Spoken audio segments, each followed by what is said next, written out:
And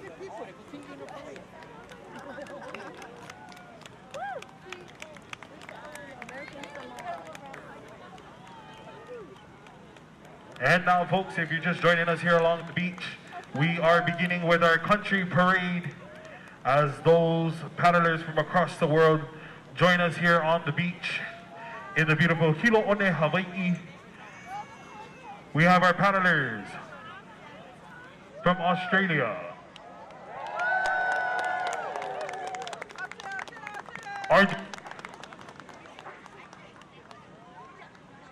once again, folks, we'd like to welcome those from Argentina up to the official stage area.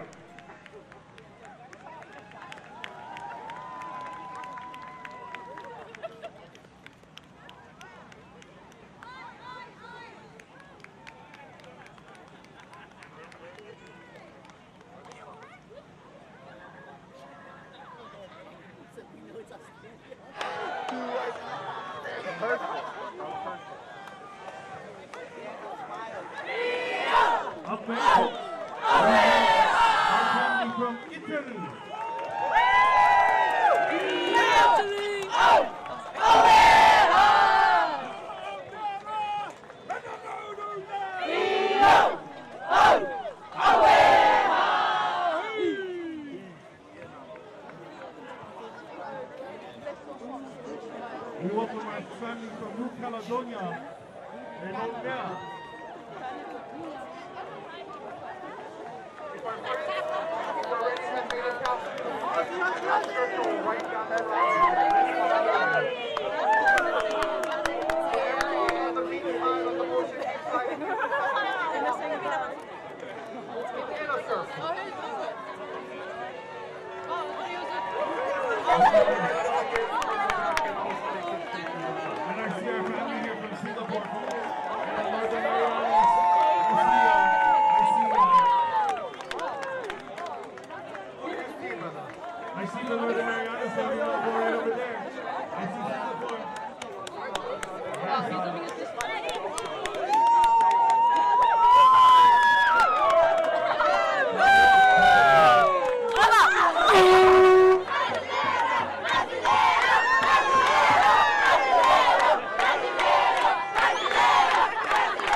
And lane 2, Canada, Lorraine Archdeacon. And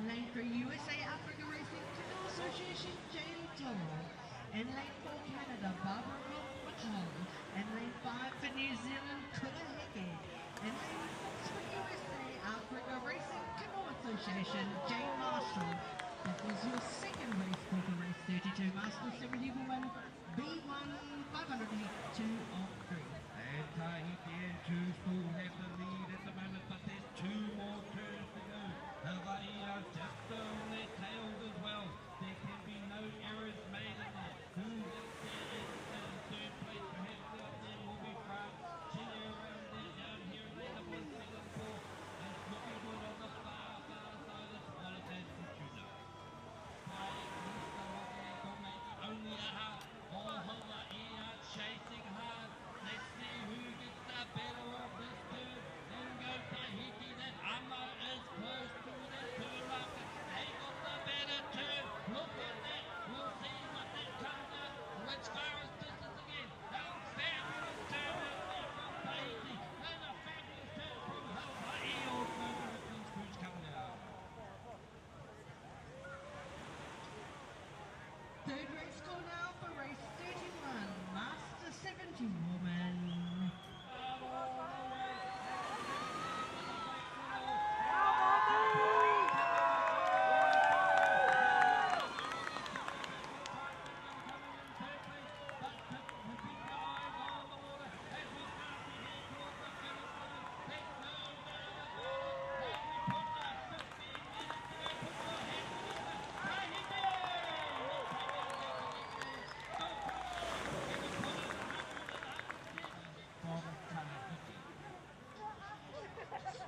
Come and meet up with your crew coming off the water, please.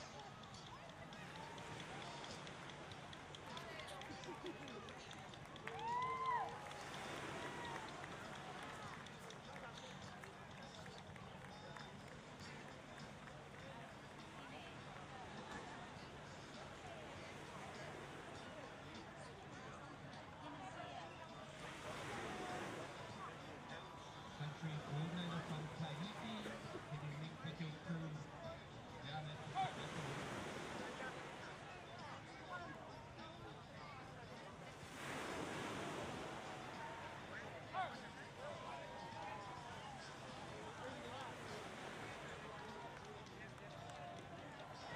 Oh wow, they're all watching the photos.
They were wearing, when you were out, they were wearing like gray colors.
Kia ora, I'm Mihi Aston. I'm from Gisborne, New Zealand, and on my left-hand side is my colleague.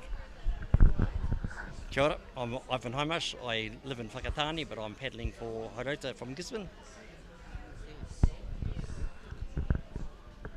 Yes, and we're here in Hilo, Hawaii.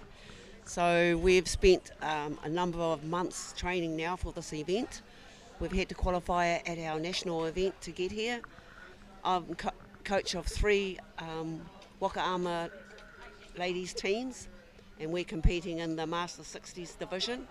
So we raced yesterday in our W12 event. So when we talk about our W12 event, there's 12 ladies involved in the waka. Today we have what we call the 1,000 metre race, and with that you have 3 turns. It's qualified us to go into the semi-finals tomorrow morning. So really looking forward to that. Yeah. Yeah, a bit like Mihi was saying, we had our 1,000 metre race today, 3 turns. We managed to get through to the repechage as well. So here's hoping that we can go further. We've been looking forward to coming to Hilo, Hawaii for a long time. We've known how beautiful this place is. The Hilo Bay itself is just absolutely stunning. We've been for a number of tours up to the volcano and around the coastline with our friend Nancy Kahalawai. So we really appreciated her giving us a cultural visit.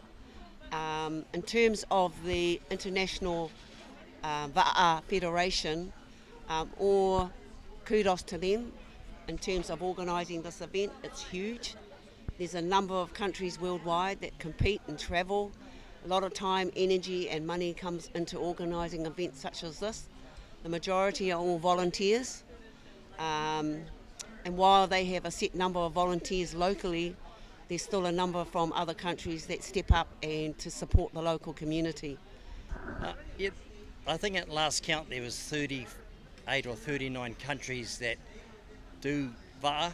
I'm not quite sure how many are at this World's event. It's to do with the waka or the va'a that we use. Each country that is hosting the Worlds supplies all the W6s and all the singles for that event. So it's a huge expense for the hosting country. So when we look at the different va'a, so we have the WL va'a, the W12, so that's basically 2 W6 va'a that are strapped together, which carry 12 paddlers. Then you've got a single waka. Each of those single wakas, W6 wakas, have an ama, and that all helps provide stability and gives you guidance down the course.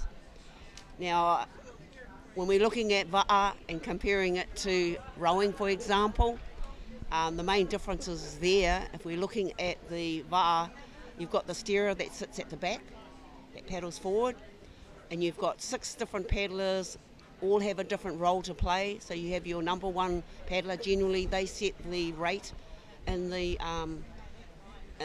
race. Then you've got your seat number 2, they generally support your number 1. Number 3 is our caller. Number 4 is generally your powerhouse. 3 and 4 seats are your powerhouses. 5 is usually there to support the steerer. And even though the steerer navigates up the course, they're basically still a paddler, they just happen to steer it as well.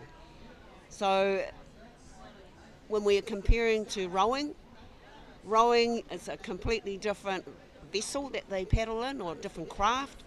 It's much longer in terms of its length, and they paddle backwards as opposed to the va'a paddle forwards. They also have somebody sitting to the rear, like their coxsman. Yep. They have a coxsman that sits to the rear that provides guidance for the paddlers behind them. So you might want to add. Oh, yeah, the culture, spirit of va'a. For example, I started paddling when I was 50, and to me it's taken me back to my forefathers, how we went to New Zealand back in the day. It's opened up my It's opened my eyes up to the whole cultural side of it, not just with New Zealand, it's the rest of the world have embraced this massive sport, culturally, spiritually. I think it's endless ways of describing the effect it has on people. I don't know, me might have some better words, I'm lost for them. Yes, so when we talk about the spirit of Va'a, you can feel it. When we arrived here, you could just feel it in the landscape, the aroha or the aloha from the local people. It's absolutely beautiful. And that was demonstrated in the opening ceremony when they did the hula. And to me, it was a hula. But then Nancy Kahalawai explained the significance of it, the spirituality of it, and my understanding, I missed it. There was a couple of rainbows that came out after the event, and she said it was because of the nature of the number of people that were here.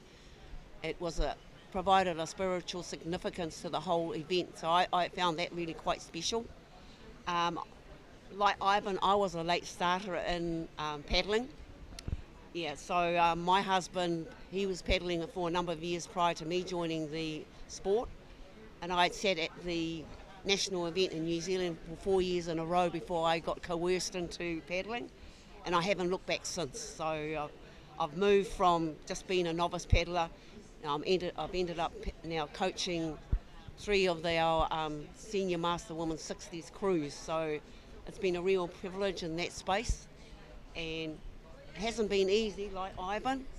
It has its ups and downs and challenges, and for me though it's a lot of growth in that, again in that space, but it's about managing relationships as well, understanding all the different personalities from all our ladies and trying to blend that and make that work together.